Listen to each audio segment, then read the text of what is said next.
नमस्कार, देवभूमि समाचार देख रहे हैं आप। आपके साथ मैं हूं स्वीटी दीक्षित। रुक करेंगे उत्तराखंड की खबरों की ओर। उत्तराखंड में लगातार बढ़ रहे लव जिहाद मामलों को लेकर प्रदेश के मुख्यमंत्री पुष्कर सिंह धामी सख्त नजर आए हैं। उन्होंने कहा है कि अगर कोई भी लव जिहाद मामले में संलिप्त पाया जाता है तो उस पर गंभीरता से कार्रवाई की जाएगी। साथ ही कहा है कि प्रदेश में सत्यापन अभियान भी तेजी से चलाया जा रहा है। वहीं लव जिहाद को लेकर आज पुलिस के अधिकारियों के साथ बैठक की जा रही है। हाई लेवल मीटिंग बुलाई है। सीएम पुष्कर सिंह धामी ने लव जिहाद को लेकर और सख्त से सख्त कार्रवाई करने की बात कही है।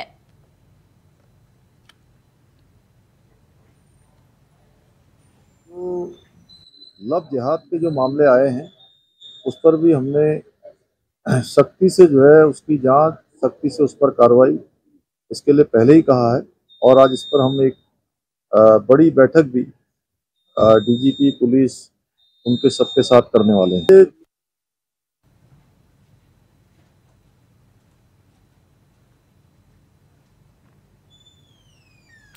तो लव जिहाद के मामले लगातार देवभूमि में बढ़ते जा रहे हैं और ऐसे में सीएम धामी ने साफ तौर पे कह दिया है कि जो भी इसमें शामिल है, सम्मिलित पाया जाएगा, उस पर सख्त से सख्त कार्रवाई होगी, किसी को बख्शा नहीं जाएगा, पृष्ठभूमि खंगाली जाएगी, उसकी सत्यापन की भी अब लगातार बढ़ोतरी हो रही है, तेजी की जा रही है। और ऐसे में लव जिहाद के कई मामले चमोली से, उत्तरकाशी से भी निकल के सामने आ रहे हैं। वहां के ग्रामीणों में भी काफी रोष देखने को मिल रहा है और आला अधिकारी के साथ सीएम पुष्कर सिंह धामी ने मीटिंग बुलाई है, हाई लेवल मीटिंग बुलाई है। लव जिहाद के मामले जिस तरीके से लगातार उत्तराखंड में बढ़ रहे हैं, इसी को लेकर ये हाई लेवल मीटिंग बुलाई गई है और CM Pushkar Singh Dhami high level meeting उनकी बुलाई गई है।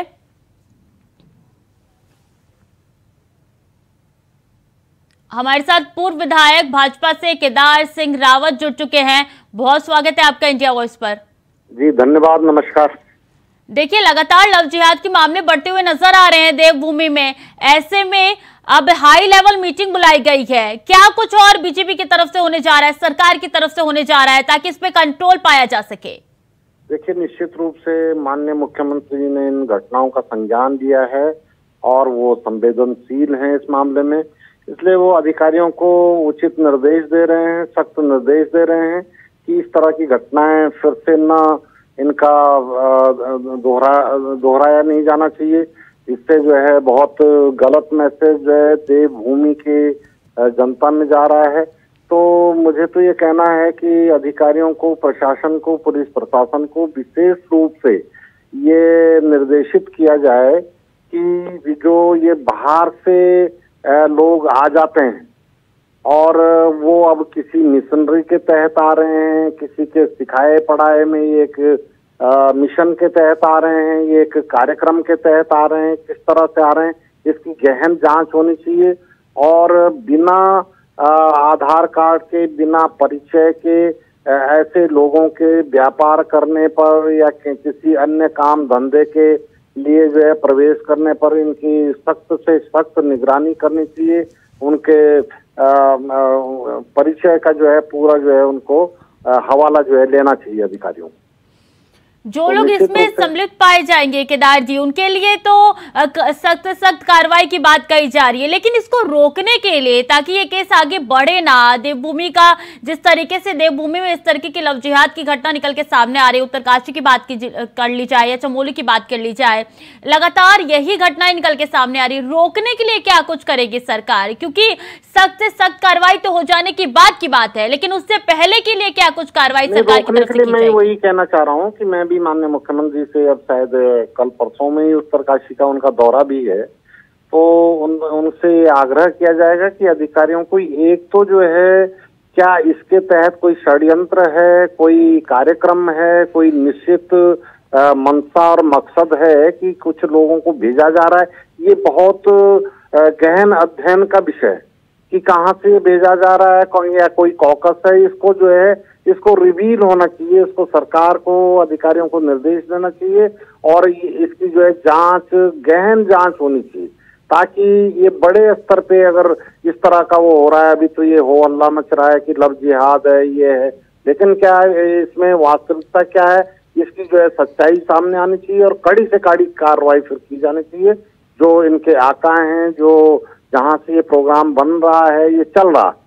दूसरे में स्थानीय स्तर पे अभी भी ये किया जा सकता है कि कई हम लोग देखते हैं कि रेडी वाले हैं, फेरी वाले हैं, वो चले जा रहे हैं, छोटे मोटे काम करने वाले हैं, लेकिन कोई उनसे पूछ नहीं रहा भाई आप कहाँ से आए, कहाँ रह रहे हैं, क्या कर रहे हैं, अब वो कल के दिन क्या घटना है वो कर रहे हैं। तो इस तरह से कोई भी व्यक्ति हो, मैं ये नहीं कह रहा हूँ कि एक समुदाय विशेष के, इस तरह का अगर कोई भी अनजान व्यक्ति जो है गाँव में, देवभूमि के गाँव में जहाँ सीधे साधे और सच्चे लोग रहते हैं, उसी भावना से प्रेरित रहते हैं, तो ऐसे गाँव में जो है उनकी आवाजाही को रोका जाना चाहिए कि भाई वो कहाँ से आ रहे हैं, क्या आ रहे हैं, उनका सत्यापन होना चाहिए, तभी जाके उनके ठौर ठिकाने का जो है वो पता हो सकता है। तो इनमें दोनों बातें हैं कि भाई एक तो ये गहन जांच का विषय है, उसमें जांच से जो है इस मामले की जड़ तक जा करके फिर जड़ पे ही जब प्रहार किया जाएगा तभी जाके इस तरह के कार्यक्रम ये रुकेंगे। और जो बेपहचान लोग हैं उनको, जनता को भी ये करना चाहिए कि भाई बिना उनके प्रमाणीकरण के कि भाई वो कहाँ से रहने वाले हैं, क्या कर रहे हैं, कौन है, उनको जो है आश्रय नहीं देना चाहिए। और प्रशासन को भी जो है सख्त, स्थानीय प्रशासन को भी सख्त कार्रवाई करनी चाहिए कि भाई उनके जो है अनजान व्यक्तियों के, उनके व्यापार करने पर, छोटे मोटे काम धंधे करने पर और आवास और ये इस तरह के व्यवसाय के लिए दुकानें वगैरह लेने पर जो है उनकी बाकायदा जो है जांच पड़ताल होनी चाहिए सख्ती के साथ।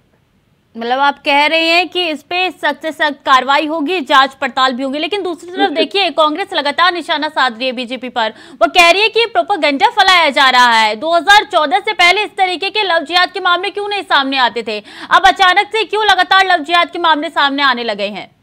नहीं, देखिए, लव जिहाद का जो शब्द जो आया है ये देवभूमि से नहीं आया, ये उत्तराखंड से ही नहीं आया, और भी कई जगह पे ये किस्से हुए हैं। आजकल जो है अब देखिए एक से एक वो हुए हैं कि भाई वो काट दिया गया, मार दिया गया, पत्थर से कुचल दिया गया। तो इस तरह की जो है घटनाएं हो रही हैं। ये जो लव जिहाद का जो शब्द है ये उत्तराखंड से इजाद नहीं हुआ है। तो ये कांग्रेस या बीजेपी की बात नहीं, ये समाज को बचाने की बात है। समाज बचेगा तो राजनीति तो होती रहेगी जी। राजनीति तो बीजेपी रहे या कांग्रेस रहे, लेकिन समाज जब जो है बचा रहेगा, सुरक्षित रहेगा, इस तरह की अमानवीय घटनाएं जो है फिर से नहीं होंगी, तो तभी तो जो है हम राजनीति भी कर सकते हैं, वो चाहे भाजपा हो चाहे कांग्रेस हो। तो ये राजनीति की बात नहीं हो रही है, ये तो समाज हित की और प्रदेश हित की और देश हित की बात हो रही है। जी बिल्कुल, यही कारण है कि सीएम पुष्कर सिंह धामी ने हाई लेवल मीटिंग बुलाई है। बहुत बहुत शुक्रिया केदार जी हमारे साथ जुड़ने के लिए, अपना पक्ष रखने के लिए। खबरों में आगे बढ़ेंगे। मुख्यमंत्री पुष्कर सिंह धामी की कैबिनेट में जल्दी विस्तार होने की संभावनाएं जताई जा रही है। कैबिनेट मंत्री चंदन रामदास की मृत्यु के बाद कुल 4 पद खाली पड़े हैं, तो वही ऐसे में उम्मीद लगाई जा रही है कि जल्द ही 3 से 4 पद और भरे जाएंगे और मंत्रिमंडल का विस्तार जल्द ही किया जाएगा। साथ ही जब वरिष्ठ विधायक और पूर्व कांग्रेस के प्रदेश अध्यक्ष प्रीतम सिंह से पूछा गया कि आपको क्या लगता है कि मंत्रिमंडल का विस्तार होना जरूरी है या नहीं, तो उन्होंने कहा कि मंत्रिमंडल का विस्तार कब करना है, किसे मंत्री बनाना है, यह सरकार तय करेगी, इसे हम नहीं बता सकते। मंत्रिमंडल विस्तार करना सरकार का काम है। अब वो मंत्रिमंडल विस्तार कब करेंगे तो शायद संभवतः कांग्रेस को पूछ के तो करेंगे नहीं, वो अपनी इच्छा से करेंगे। किसको मंत्रिमंडल में रखेंगे, किसको नहीं रखेंगे, ये भी उनका जो है अधिकार है।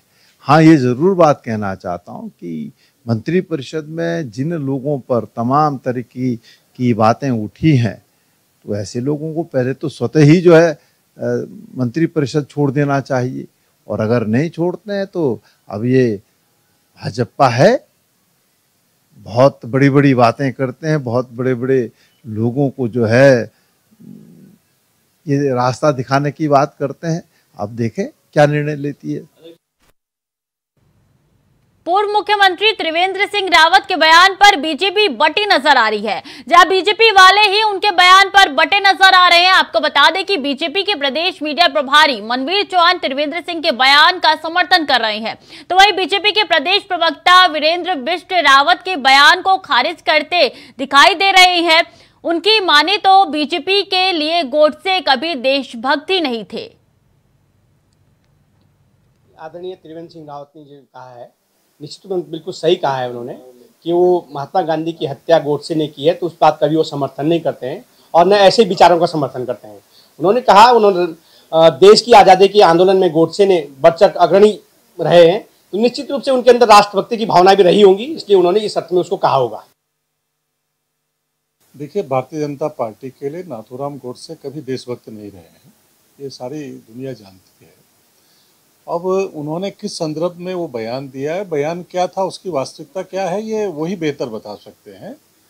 लेकिन हमारी विचारधारा बहुत स्पष्ट है और हमने कभी भी इस तरीके से नहीं कहा कि नाथूराम गोडसे देशभक्त थे।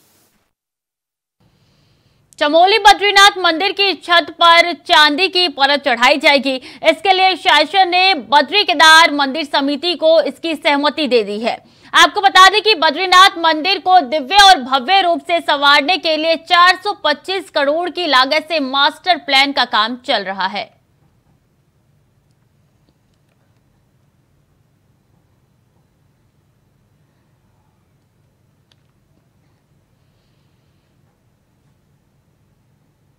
उत्तराखंड होमगार्ड विभाग ने अपना पाइप बैंड तैयार कर लिया है। जी हां, यह पहला मौका है जब होमगार्ड्स में इस तरीके की प्रयोग किए जा रहे हैं। इससे पहले आधुनिक हथियार चलाने से लेकर मोटरसाइकिल यूनिट तैयार करने जैसे काम भी विभाग में किए गए हैं। देहरादून में मस्का बाजा नाम से बनाए गए विभागीय पाइप बैंड का लोकार्पण किया गया। वहीं खास बात यह है कि यह बैंड न केवल रैतिक परेड और सांस्कृतिक कार्यक्रमों में पुलिस बैंड की तरह दिखाई देगा, बल्कि हर दिन पर्यटकों के स्वागत के लिए भी मसूरी डायवर्जन पर दिखाई देगा। आईटीबीपी ने करीब 2 महीने का प्रशिक्षण देकर इस म्यूजिकल पाइप बैंड को तैयार किया है।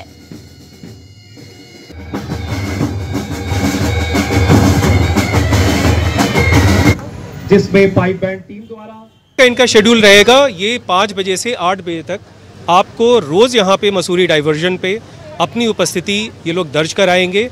उद्देश्य पहला और आखिरी यही है कि हम जो एक अनुशासित और एक वर्दीधारी संगठन है, हमसे अगर कोई भी काम दिया जाएगा हम उसको पूर्ण मनोयोग से करेंगे। और हमारा 2022 में उद्गम जो एक सांस्कृतिक संध्या थी, उसमें हमारे मुख्यमंत्री महोदय द्वारा एक नारा दिया गया था, उसको हमने चरितार्थ किया गया है। और जिसका जो नारा था, जहाँ कम है वहाँ हम हैं, वो है।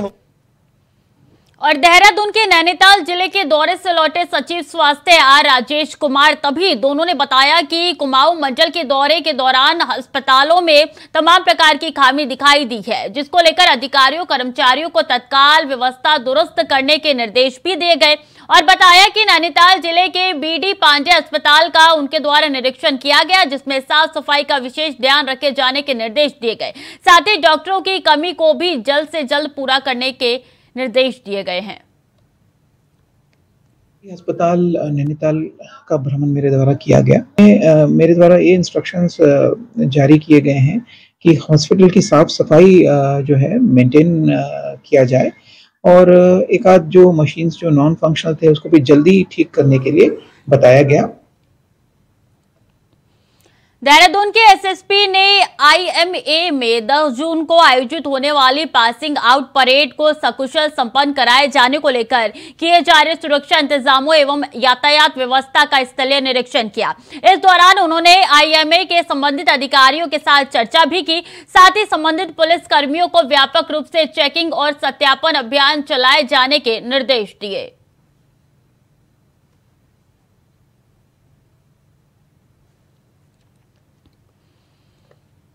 हरिद्वार में चारधाम यात्रा के दौरान यात्रियों से शौचालय में अवैध वसूली का मामला सामने आया है, जहां यात्रियों की शिकायत पर मेयर अनीता शर्मा ने औचक निरीक्षण किया। आपको बता दें कि निरीक्षण पर गई मेयर से ही शौचालय संचालक ने 10 रुपए मांग लिए, जिसके बाद मेयर ने शौचालय संचालक को चेतावनी देते हुए कहा कि ऐसी गलती दोबारा न करे। साथ ही रोडी बेलवाला क्षेत्र में बने शौचालय में यात्रियों की सुविधाओं में अनियमितता पाई गई। कमियां तो बहुत है यहाँ पे। आप देखिए यात्री आए हुए हैं हरिद्वार में और उनसे 10-10 रुपए ले रहे हैं बाथरूम जाने के भी। बहुत गलत हो रहा है। और निगम तो फ्री है यहाँ पे, कोई यात्री के लिए वो नहीं है कि 10 रुपए देगा। अभी मैं पूछ रही थी यहाँ पे महिला से कि भैया आप चेंज करते हो कपड़े, तो कह रही हाँ 10 रुपए लगते हैं यहाँ पे चेंज। तो ये तो लूटमार मचा रखी है। तो आज मुझे बहुत दिन से शिकायत मिल रही थी, तो मैं आज खुद ही यहाँ पे आई हूँ और यात्रियों से भी पूछ रही हूँ। तो यहाँ तो अंदर भी बहुत गंदगी हो रही है, मक्खियाँ भिनक रही हैं। तो यहाँ देखो कोई व्यवस्था सही जो भी यहाँ का ठेकेदार है उस पर कार्रवाई होगी, क्योंकि ये हमारे अपने यात्रियों को लूटने नहीं देने के हम। और उत्तराखंड में नदियों के किनारे हो रहे अतिक्रमण को लेकर मुख्यमंत्री पुष्कर सिंह धामी ने साफ निर्देश जारी किए हैं।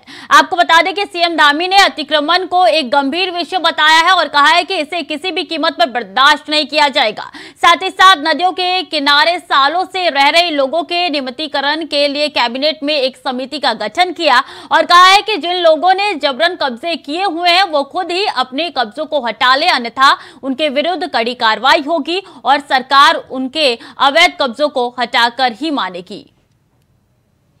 देखिए, जो डेमोग्राफी चेंज हुई है और जो भी इस प्रकार के असंदिग्ध लोग और जो कहीं ना कहीं किसी प्रकार से संदेह पैदा करते हैं, उनके लिए यहाँ पर वेरिफिकेशन ड्राइव तेजी से चलाई जा रही है। एक बार चलाई गई थी, फिर से दोबारा चलाई जा रही है और सारे वेरिफिकेशन किए जा रहे हैं।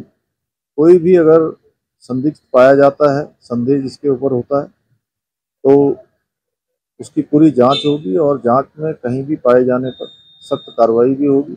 इसी प्रकार से जो लव जिहाद के जो मामले आए हैं उस पर भी हमने सख्ती से जो है उसकी जांच, सख्ती से उस पर कार्रवाई इसके लिए पहले ही कहा है और आज इस पर हम एक बड़ी बैठक भी डीजीपी पुलिस उनके सबके साथ करने वाले हैं। बाल संरक्षण आयोग अध्यक्ष की व्हाट्सएप चैट सोशल मीडिया पे वायरल हो रही है। बता दें कि वायरल वीडियो में बाल संरक्षण आयोग की अध्यक्ष गीता खन्ना हिंदुत्व की रक्षा के लिए लोगों से 21,000 रुपए की मांग कर रही है। बता दें कांग्रेस मामले पर भाजपा पर हमला बोला है, कहा है कि आयोग के अध्यक्ष लोगों से खुलेआम पैसों की डिमांड क्यों कर रही है। बता दें वायरल व्हाट्सएप चैट की इंडिया वॉइस पुष्टि नहीं करता है।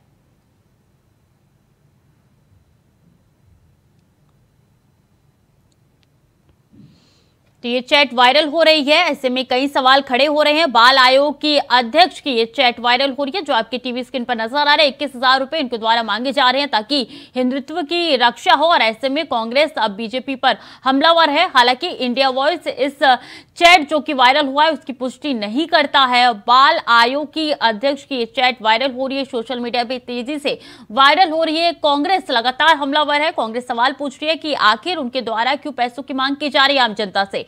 तो बाल आयोग की अध्यक्ष की ये चैट वायरल हो रही है जो आपकी टीवी स्क्रीन पर नजर आ रही है।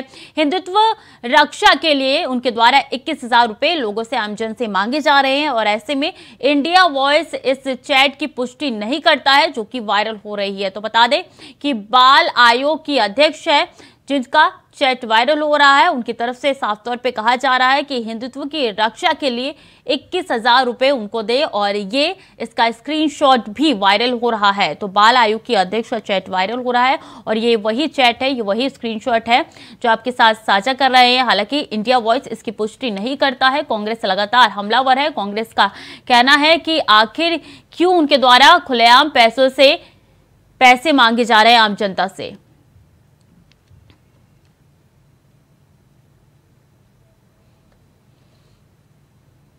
स्वतंत्रता की लड़ाई में अहम भूमिका निभाने वाले अब्बास तैयब की आज पुण्यतिथि है, जिसको लेकर मसूरी में उनकी कब्र पर जाकर मुस्लिम समुदाय के लोगों ने पुष्पांजलि अर्पित कर उन्हें याद किया। साथ ही अब्बास तैयब की कब्र को क्षतिग्रस्त हालत में देखकर नाराजगी व्यक्त की। मुस्लिम समुदाय इसरार अहमद ने बताया कि अब्बास तैयब जी की पुण्यतिथि को लेकर शासन प्रशासन कोई कार्यक्रम आयोजित किया गया जो दुर्भाग्यपूर्ण है। कोई आयोजित नहीं किया गया है कार्यक्रम जो कि दुर्भाग्यपूर्ण है। और सुनिए क्या कुछ कहा है उन्होंने। आज लक्ष्मणपुरी कब्रिस्तान में जो है तजिया बाजी की कब्र पर हम गए। उनकी आज पुण्यतिथि थी और उसे हमने बहुत अच्छी तरह से मनाया और उसमें हमारे सभी मुस्लिम समुदाय के लोग उसमें शामिल हुए और यहाँ सरकार का कोई भी नुमाइंदा उसमें शामिल नहीं हुआ। कि जो कब्र है हमारे कब्रिस्तान में वो सारी टूट फूट गई है और उसे देखने वाला कोई नहीं है। आज हम वहाँ पर गए, देखा तो सारी कब्र हमारी टूटी है, रास्ता भी उनकी कब्र पे जाने का नहीं है। जबकि हमारे इतने बड़े स्वतंत्रता संग्राम सेनानी हमारी मसूरी के अंदर हैं तो उनका कोई देख रेख नहीं है। तो हम चाहते हैं सरकार से कि उनकी कब्र को अच्छी तरह से बनाया जाए उनके रास्ते तक, जिससे हम हर साल उनकी पुण्यतिथि को अच्छी तरह से मनाएं।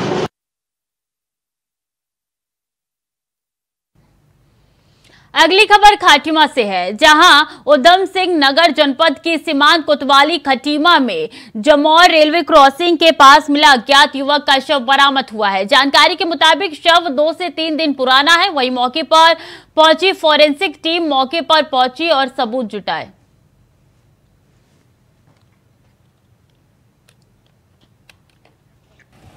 ये कोतवाली खटीमा क्षेत्र के अंतर्गत जमौर एक जगह है, तो वहाँ पे एक शव मिला है जो कि अत्यंत सड़ी गली अवस्था में है। इसका पंचायतनामा की कार्रवाई की जा रही है। उसके बाद इसका पोस्टमार्टम किया जाएगा। उसके बाद ही पता चल जाएगा कि इसकी मृत्यु का कारण। ये और प्रदेश कांग्रेस अध्यक्ष करण माहरा ने बीजेपी के पूर्व मुख्यमंत्री त्रिवेंद्र सिंह रावत के राष्ट्रपिता महात्मा गांधी के हत्यारे नाथूराम गोडसे को देशभक्त बताए जाने पर कड़ी आपत्ति जताते हुए इसे बीजेपी नेताओं की विपक्षी मानसिकता करार दिया है। करण माहरा ने कहा है कि त्रिवेंद्र सिंह रावत ने पूरी पार्टी के मन की बात बाहर निकाली है। उन्होंने कहा है कि बीजेपी और उससे जुड़े संगठन आजादी की लड़ाई में अंग्रेजों के साथ खड़े थे। अंग्रेज जाते हुए उन्हें एक मंत्र देकर गए कि भारत में केवल लोगों को भ्रमित करने तथा धर्म के नाम पर लड़ाकर बांटो और राज करो की नीति पर चल रही है। सत्ता में बने रहा जा सकता है। रावत जी का एक बयान देख रहा था जिसमें वो नाथूराम गोडसे जिन्होंने महात्मा गांधी की हत्या की उनको महिमा मंडित कर रहे हैं। और त्रिवेंद्र रावत जी से यही उम्मीद की जा सकती थी क्योंकि वो संगठन से ताल्लुक रखते हैं जिन्होंने भारत छोड़ो आंदोलन का विरोध किया। गांधी जैसे महान व्यक्ति की हत्या करने वाले का समर्थन करके उन्होंने साबित कर दिया कि देश गलत हाथों में है। इस पार्टी से ताल्लुक रखने वाले नेताओं से वही उम्मीद की जा सकती है जो त्रिवेंद्र रावत जी ने बयान देके करी है। मैं उनके बयान की भर्त्सना करता हूं और कहता हूं कि त्रिवेंद्र रावत को ऐसे कथन के लिए माफी मांगनी चाहिए। देहरादून में विकास एवं आवास मंत्री प्रेमचंद अग्रवाल ने प्रधानमंत्री आवास योजना को लेकर विभागीय अधिकारी के साथ समीक्षा बैठक की। मंत्री प्रेमचंद अग्रवाल ने बताया कि प्रधानमंत्री आवास योजना वर्ष 2016 में लागू की गई थी, जिसमें विकास विभाग द्वारा बीएलसी घटक में जबकि आवास विभाग द्वारा एएचपी घटक में काम प्रारंभ किया गया था। और बताया कि वर्ष 2017-18 में निजी विकास को एवं प्राधिकरण से प्रस्ताव तैयार करवाकर भारत सरकार को भेजे गए थे। देहरादून में स्पर्म डोनेट करने वाले लेफ्टिनेंट कर्नल पर सख्त कार्रवाई की गई। वहीं सेना के द्वारा लेफ्टिनेंट कर्नल पर कोर्ट मार्शल की कार्रवाई की गई। महिला ने क्लर्क से शारीरिक संबंध बनाने और स्पर्म डोनेट करने का आरोप लगाया था। बता दें कि महिला की शिकायत के बाद कोर्ट मार्शल की कार्रवाई शुरू की गई। वहीं घटना के वक्त सैन्य अधिकारी IAMA भी तैनात थे।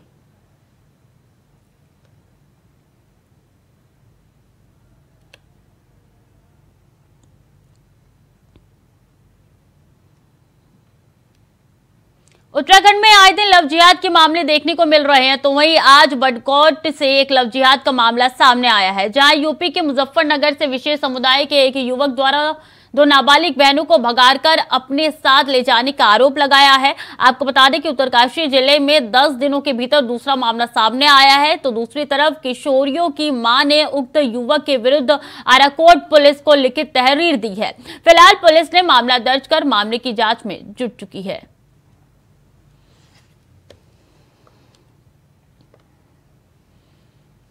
आज विधानसभा में महिला सशक्तिकरण और बाल विकास मंत्री रेखा आर्य ने विभागीय अधिकारियों के साथ समीक्षा बैठक की, जहां बैठक में विभाग द्वारा संचालित योजनाओं के क्रियान्वयन और आने वाले प्रस्ताव पर विस्तृत से चर्चा की गई। आपको बता दें कि मंत्री ने बताया कि आंगनबाड़ी महिलाओं की टेक होम राशन से संबंधित विषय, आंगनबाड़ी केंद्रों के भवन का भुगतान के साथ ही अन्य जो भी विषय है उनकी समस्याओं का समाधान और भुगतान कर दिया गया है। साथ ही जो भुगतान नहीं हुआ है उसे जल्द से जल्द कर दिया जाएगा। तो ये महत्वपूर्ण निर्णय भी और ये महत्वपूर्ण मार्गदर्शन भी आज जिला कार्यक्रम अधिकारियों को यहाँ पर इस बैठक के माध्यम से दिए गए हैं। और एक और बड़ी गौर करने वाली बात है कि नंदा गौरा योजना की रिपोर्ट में अभी भी ऐसा प्रतीत हो रहा है कि बहुत सारी ऐसी सूचनाएं आ रही हैं जहाँ पर आय प्रमाण पत्र की पुनः जांच या सत्यापन कराया जा रहा है, तो कहीं ना कहीं वो गलत पाए जा रहे हैं। तो उस पर विभाग की ओर से साफ निर्देश दिए हैं कि 30 जून तक वो सभी हमारे जो आवेदन करता हैं उनके आय प्रमाण पत्रों की जो है वो परीक्षण कर ले और 30 जून तक जो है वो अपने निदेशालय जो है भेजने का काम करे, ताकि जो सही पात्र व्यक्ति है उसको हम नंदा गौरा योजना का जो है वो जल्द से जल्द जो है हम लोग लाभ दे सके। तो फिलहाल के लिए देवभूमि समाचार में इतना ही। खबरों का सिलसिला लगातार जारी है, देखते रहिए इंडिया वॉइस।